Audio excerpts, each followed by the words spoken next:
18. Vamos allí, mis hermanos. Y vamos a meditar los versículos 19 y 20. Mateo 18, versículos 19 y 20. Miren lo que dice. Miren este mensaje que nos trae el Señor. Otra vez os digo que si dos de vosotros se pusieren de acuerdo en la tierra acerca de cualquier cosa que pidieren, les será hecho por mi Padre que está en los cielos. Versículo 20. Porque donde están dos o tres congregados en mi nombre, allí estoy yo en medio de ellos. ¿Sí lo notaron, mis hermanos? Este texto, yo creo que no lo han leído, lo hemos escuchado muchísimas veces, ¿cierto? ¿Y de qué nos está hablando esto tan importante? Miren, lo podríamos contextualizar. La oración congregacional, ¿cierto? La oración congregacional es un medio ordenado por Dios. El Señor estableció, ¿cierto?, unas formas, unos medios de gracia por los cuales nos podríamos acercar a Él. Y uno de ellos es la oración. Pero la oración no es solamente algo que Dios quiere que hagamos de manera solitaria, que también es importante, ¿cierto? Vete y estando tú en lo secreto, ¿cierto? Ve, habla con el Señor. Tu Padre que está, te ve en lo secreto, recompensará en lo público, ¿cierto? La Biblia nos habla bastante, el Señor nos exhortaba bastante a buscar esos tiempos de intimidad con el Señor, ¿cierto? Esos tiempos en los cuales buscamos, nos derramamos nuestro espíritu delante de su presencia. Tiempos hermosos, tiempos bonitos, ¿cierto? Sin embargo, la oración también el Señor la ha dispuesto para que la hagamos de manera comunitaria, ¿sí? Y el Señor se place, el Señor se goza en que lo hagamos de esta manera. Miren, lo leíamos, si dos de vosotros nomás se pusieren de acuerdo, ¿cierto? Donde hayan dos o tres reunidos en mi nombre, allí estoy o estaré yo. Amén. Y miren, aquí vemos más de tres, ¿cierto? Bendito sea el Señor. Seremos muchísimos más. ¿Cuántos dicen amén? Bien, mis amados hermanos, respecto de esto, en cuanto a la oración congregacional, tenemos que entender algo y establecer un principio. El Señor quiere que nos reunamos todos para orar, para hablar con Él, ¿cierto? Para que lo hagamos de una manera unánime. Sin embargo, hay que aclarar algo. La oración congregacional no es un intento humano para mover la mano de Dios. No, espere, hermano, esto va a ser el amuleto. Si nos ponemos de acuerdo entre todos, vamos a orar para que el hermano se compre un carro. Entonces vamos todos a ponernos de acuerdo y mire, seguro tiene que ser así. Dios o le da el carro o le da el carro, hermano, y usted no lo va a soltar hasta que no lo bendiga. No, mis hermanos, la oración congregacional y privada también no son medios o, o intentos humanos para mover la mano de Dios. Más bien, la oración, como Dios la ha dispuesto, es un acto humilde de un pueblo que reconoce que no puede sostenerse a sí mismo.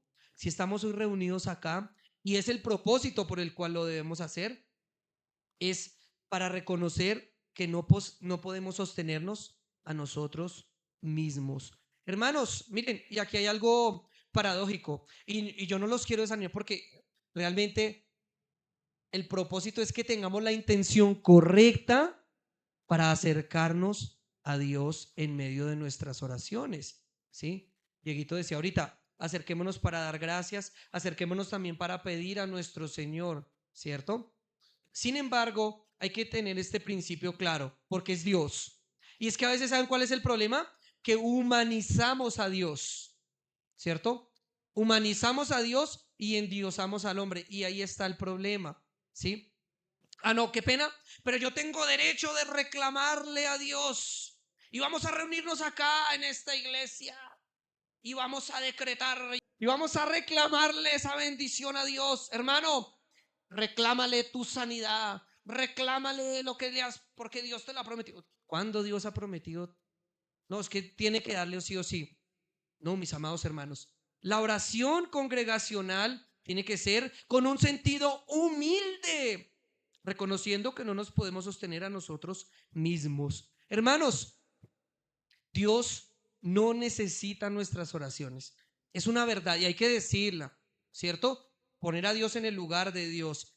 Sin embargo, y por su gracia, Él ha querido que nosotros sí necesitemos orar. ¿Ya lo ven?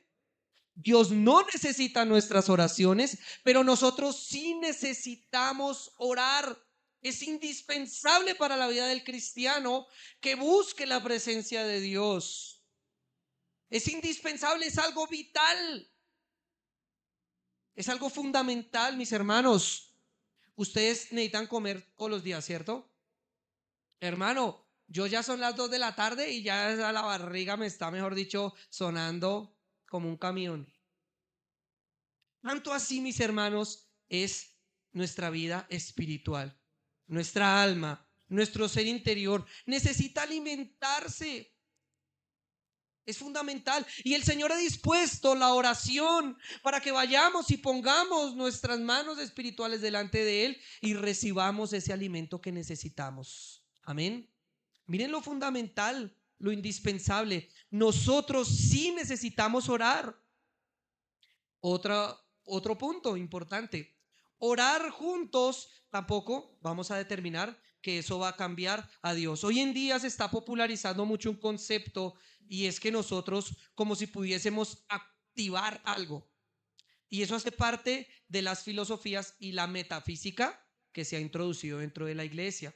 ¿Sí? Tú tienes el poder para activar eso. Hay cosas que están atadas allá arriba y tú con la oración puedes desatarlas, desactivarlas y que caigan. Miren, eso es metafísica. ¿Sí? Las cosas de Dios no funcionan así. ¿Por qué? Porque estamos hablando de Dios. Estamos hablando de Dios, un Dios que no se puede manipular. Un Dios que yo no puedo hacer con Él a mi antojo, yo no lo puedo mover para aquí y para allá. Espíritu Santo, ¿me haces un favor? A ver, el viernes a las 7 de la noche voy a abrir un culto de milagros, sanidades, voy a abrir un culto de prosperidad económica. Entonces me haces el favor y te espero aquí, ahora mismo, a las 7 de la noche, para que vengas y me hagas todos los milagros que necesito que me hagas. ¿Será que Dios funciona de esa manera? No, mis amados hermanos. No, orar juntos es importante, venir a congregarnos. Preparamos un culto de oración y creemos con fe que tenemos un Dios poderoso que puede obrar a nuestro favor. Claro que sí.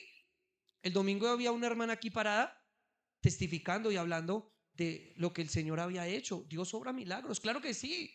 Pero eso el Señor lo hace conforme sus propósitos y su voluntad.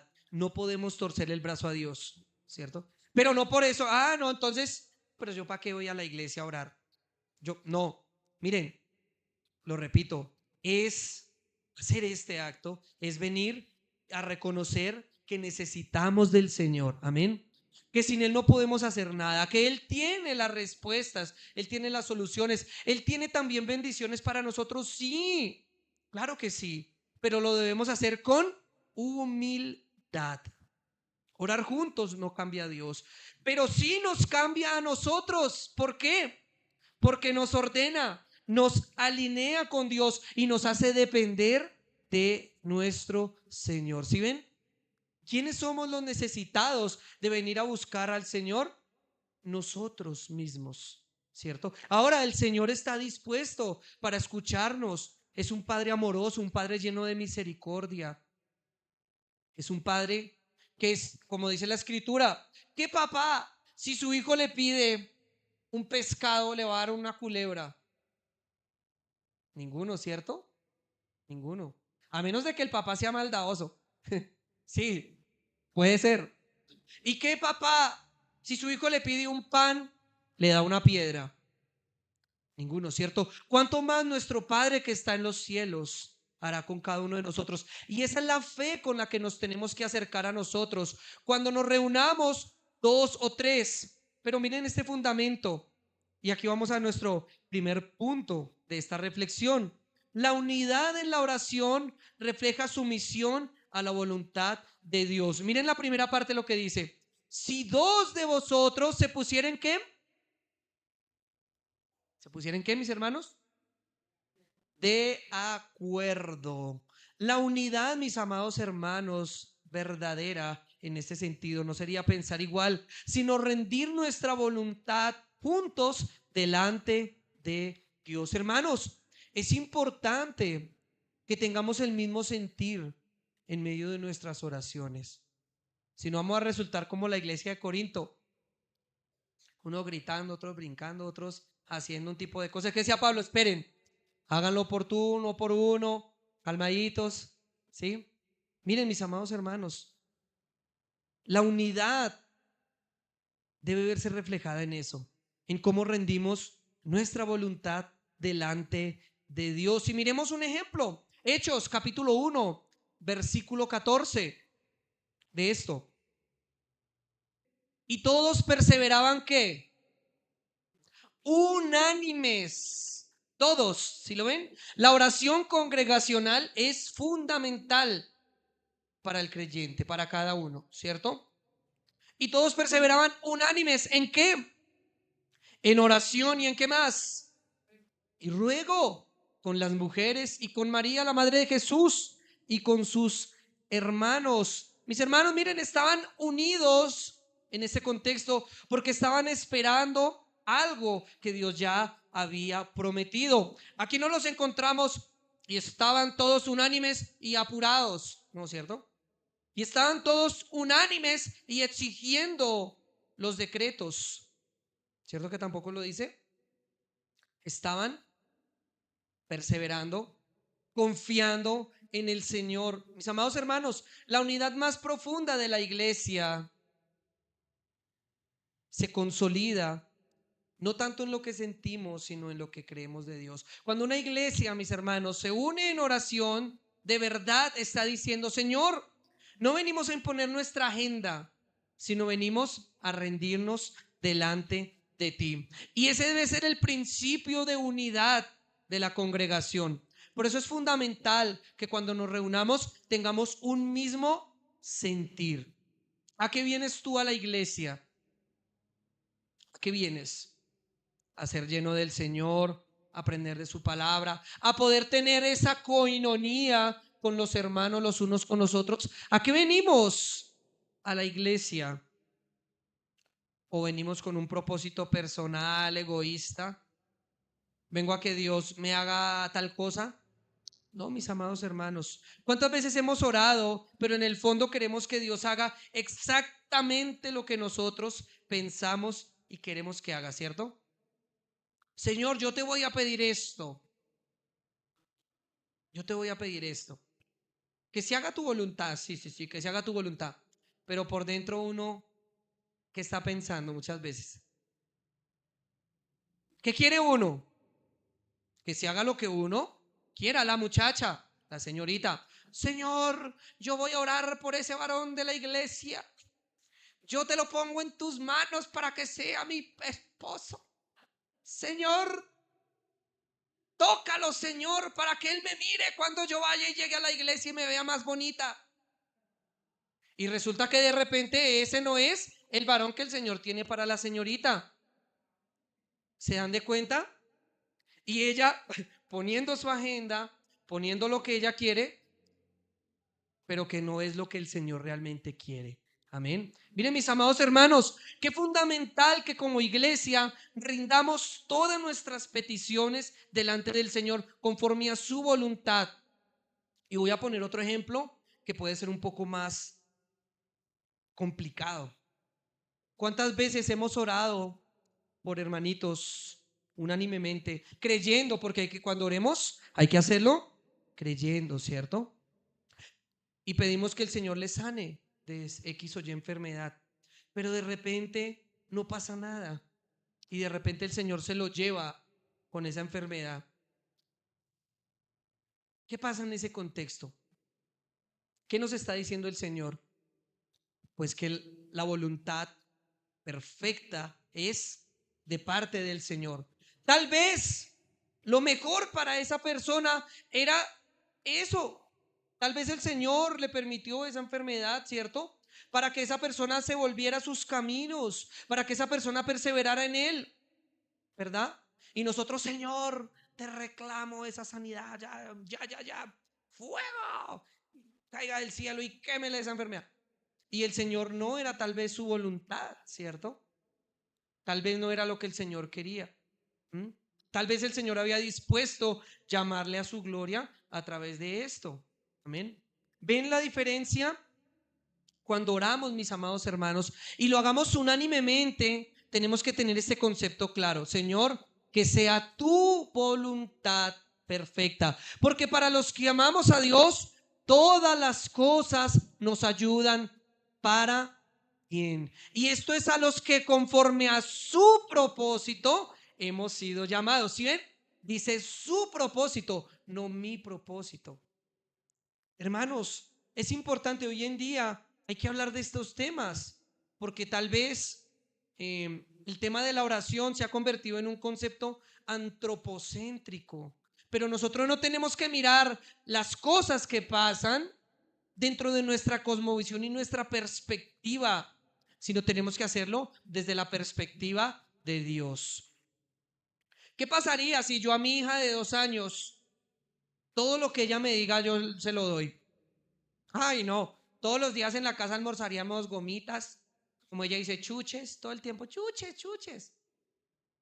No, hombre, le hago dar una leucemia, una diabetes pequeñita, ¿cierto? O cuando ella me dice, papá, quiero salir a la calle, pero está lloviendo, está tarde. No se puede, ¿cierto? Ahora, eso es lo que tenemos que comprender. A veces no vamos a entender cómo Dios obra en medio de sus respuestas, cuando son negativas, cuando nuestras oraciones no son respondidas como nosotros queremos que sean respondidas. Pero Dios no nos ha llamado a eso. ¿A qué nos ha llamado? A confiar, a confiar. Hace poquito, hace un tiempo, hubo un chasco en el mundo cristiano grande. Había un hermano que tenía cáncer en su páncreas y todos que querían y también un buen deseo que teníamos todos, pues que el Señor le sanara. Ahora, ¿para Dios era imposible curar ese cáncer de páncreas?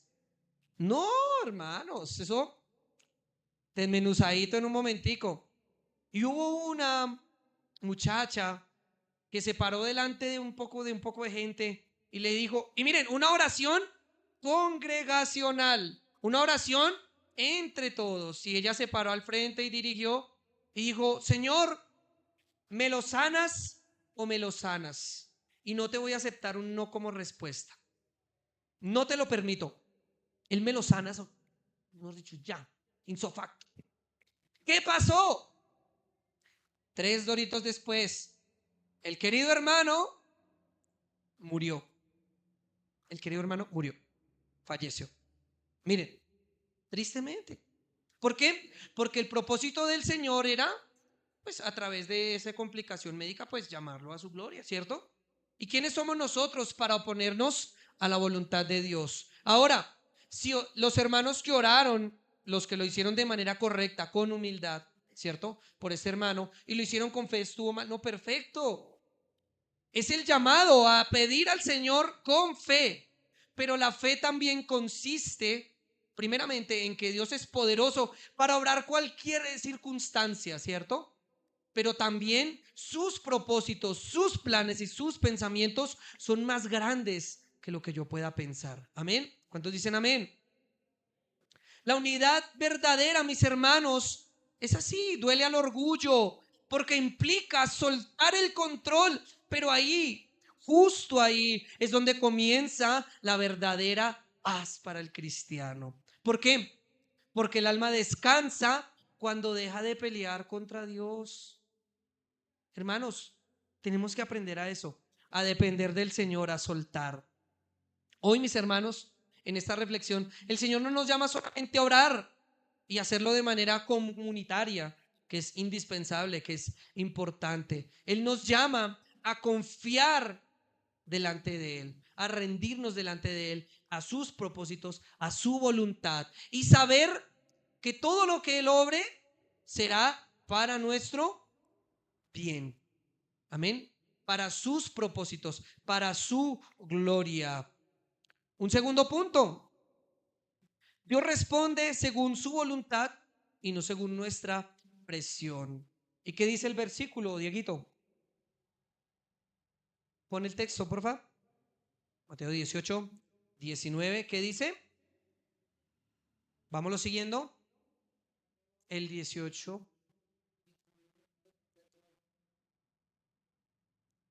Miren, ahí. Otra vez, ponlo atrás, atrás. Otra vez os digo que si dos de vosotros se pusieren de acuerdo en la tierra acerca de cualquier cosa que pidieren, les será hecho por mi Padre que está en los cielos. Miren este punto importante. Y si nosotros miramos el contexto, también regula, y que no es que es cualquier cosa como lo pensemos nosotros, ¿cierto? Sino está estableciendo unas cosas, ¿sí? Respecto de esto. Pero miren este punto importante que dice, les será hecho por mi Padre. Dios responde, hermanos, sí, amén, pero nunca deja de ser Dios. Miremos un ejemplo en Hechos capítulo 12, no lo vamos a leer. Aquí en este contexto encontramos que la iglesia oró por Pedro en el capítulo 12. La iglesia oró por Pedro y fue liberado en este mismo contexto.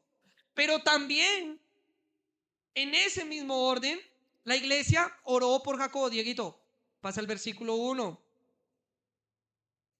En aquel mismo tiempo, miren, el rey Herodes echó mano a algunos de la iglesia para maltratarles. Síguelo, versículo 2. Y mató a espada a Jacobo, hermano de Juan. Dos contextos. La iglesia oró, ¿cierto? Y Pedro fue liberado. ¿Sí lo ven? Pero también la iglesia estaba orando. ¿Y qué pasó? ¿Qué pasó con Jacobo? Lo mataron. ¿Se dan de cuenta, mis amados hermanos? Y esto confronta nuestro corazón. ¿Por qué? Porque nos muestra que Dios escucha todas las oraciones, pero responde según sus propósitos eternos. Amén. Y eso a veces no es fácil de aceptar. A veces hacemos como, pongo el ejemplo, mi hija me pide que almorcemos gomitas, yo le digo que no, porque no le va a hacer bien, ¿cierto? Y se me tira al piso a hacerme la pataleta. ¿Ven? Es difícil de aceptar. Para la iglesia fue difícil aceptar la muerte de Jacobo. Y aquí podemos reflexionar, mis hermanos. Hay oraciones que hemos hecho que aún no han tenido la respuesta que tal vez estábamos esperando. Pero acá hay un peligro, mis hermanos. Y el peligro es pensar, no, Dios no me escuchó. Dios no me escuchó. ¿Será que me toca hacer algo más? Tal vez un sacrificio. ¿Será que tengo que hacer algo, añadirle algo a esta oración para que Dios sí me escuche? De pronto si pongo esta alabanza, Dios sí me va a escuchar, ¿sí? O si riego un poquito de aceite, y hoy en día que hemos ido un poquito más allá, no, es que para que Dios nos escuche, reguemos sal, bueno, me toca comprarme la matica de yo no sé qué. Eso es peligroso, mis hermanos. Decir, Dios no me oyó, pero aquí está la verdad más profunda, mis hermanos. Y es que Dios sí nos oye. Y Dios ya ha decidido con amor perfecto. ¿Por qué? Porque Dios ve lo que tú no ves. Él sabe lo que tú no sabes. Él está escribiendo una historia más grande que el momento que estamos pasando. No podemos caer en el error y en el peligro de pensar que Dios no nos escucha. Siempre Él nos va a escuchar, amén. Y podemos acercarnos confiadamente delante del Señor, creyendo que Él verdaderamente inclina su oído para escuchar nuestras súplicas.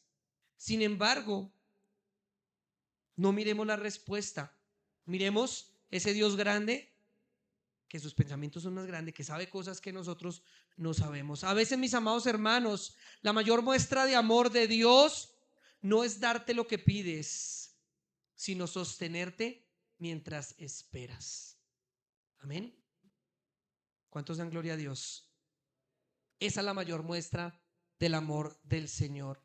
La oración, mis amados hermanos, y más cuando lo hacemos juntos, nos enseña a decir: Señor, confiamos en ti, no solamente cuando respondes como queremos, sino cuando decides también algo diferente. Algo diferente. Amén.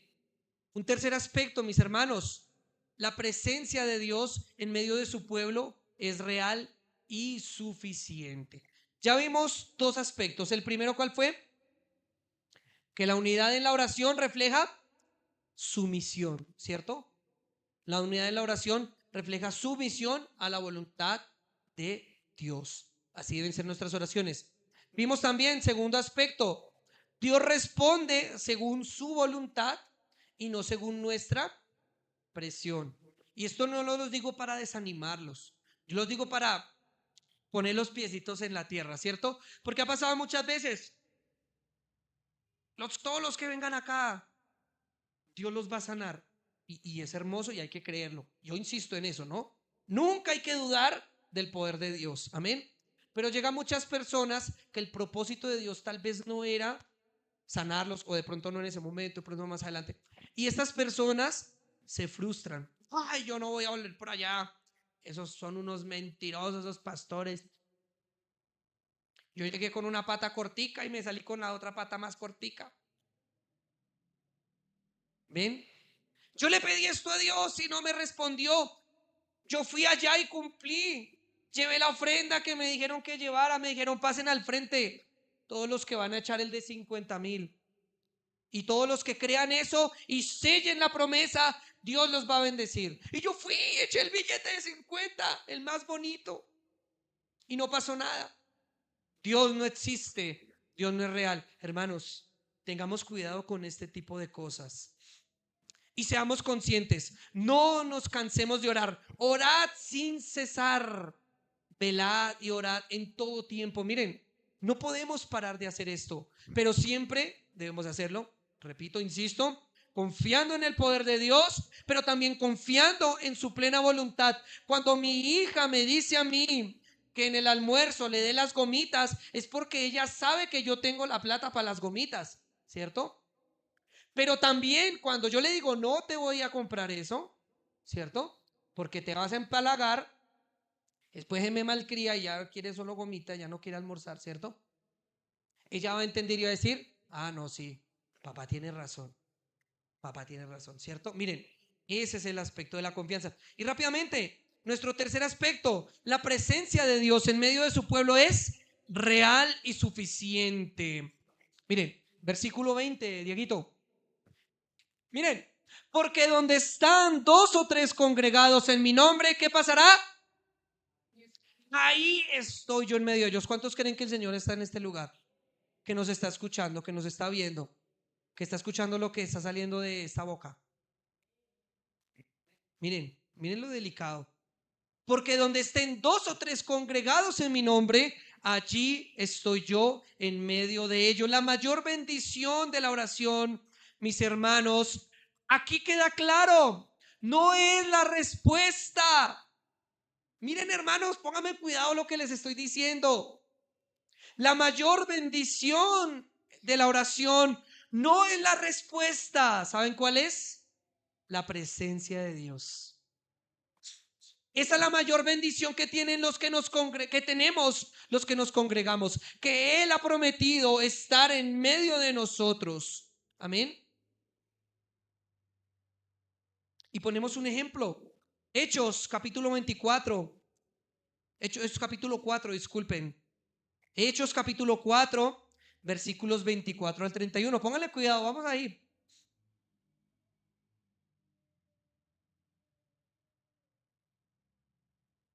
Miren, y ellos, habiéndolo oído, alzaron ¿qué? Unánimes la voz a Dios y dijeron: ay, miren esta palabra, me encanta este atributo del Señor. ¿Cuál? Soberano. Soberano. ¿Sabe qué significa soberano? El soberano es el que hace lo que quiere, cuando quiere, como quiere, donde quiere, con quien quiere.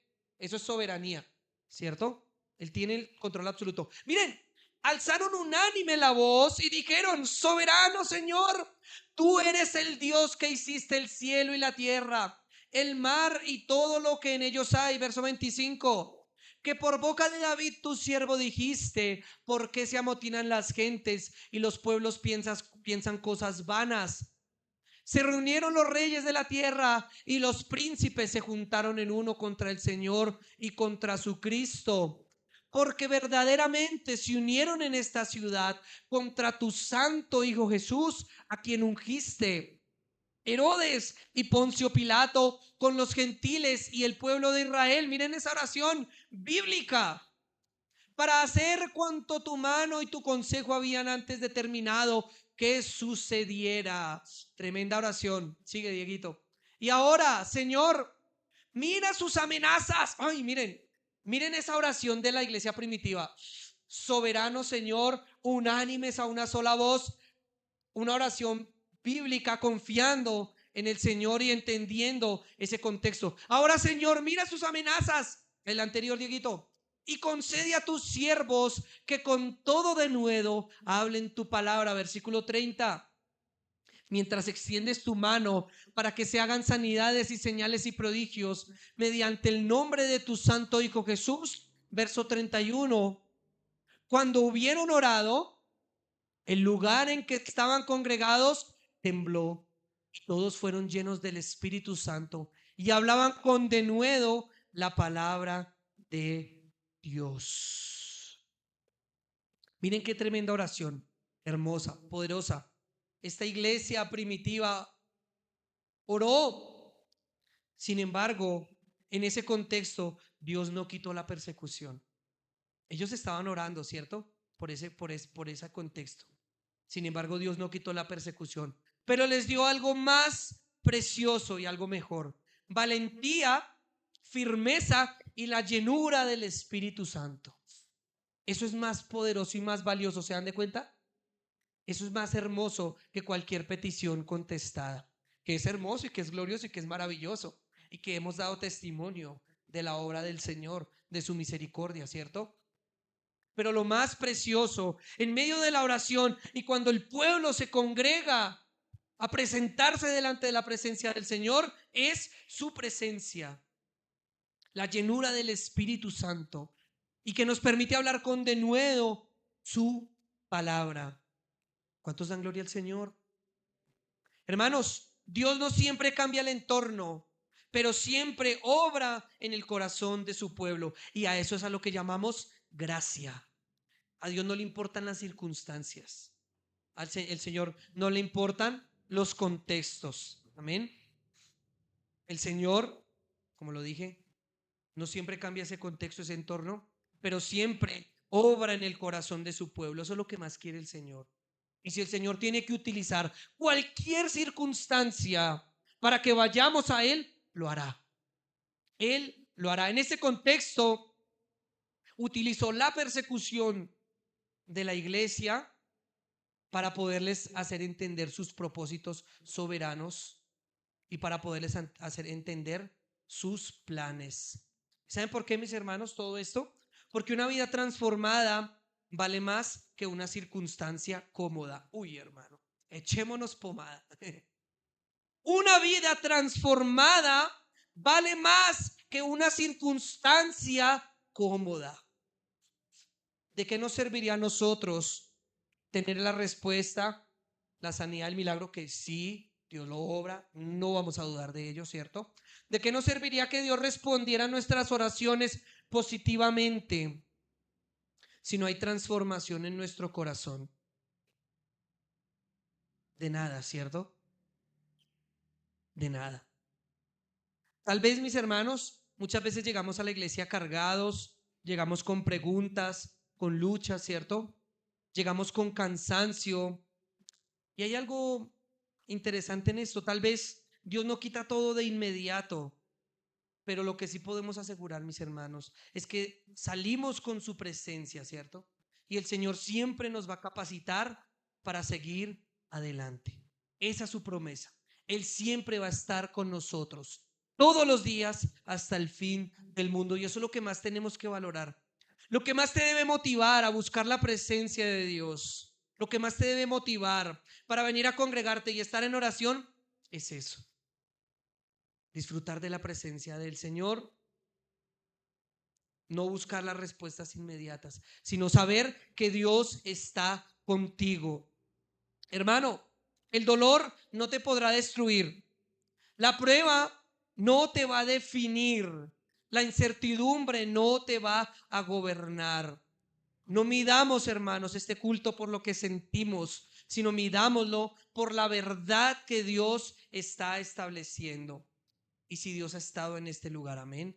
Y si Él ha estado, entonces nada ha sido en vano. Amén. Si la presencia del Señor ha estado aquí, nada ha sido en vano. Ahora, en contraposición, una advertencia. La falta de unidad que nace en el corazón. Santiago, capítulo 4, versículos 1 al 3. Vamos rápidamente.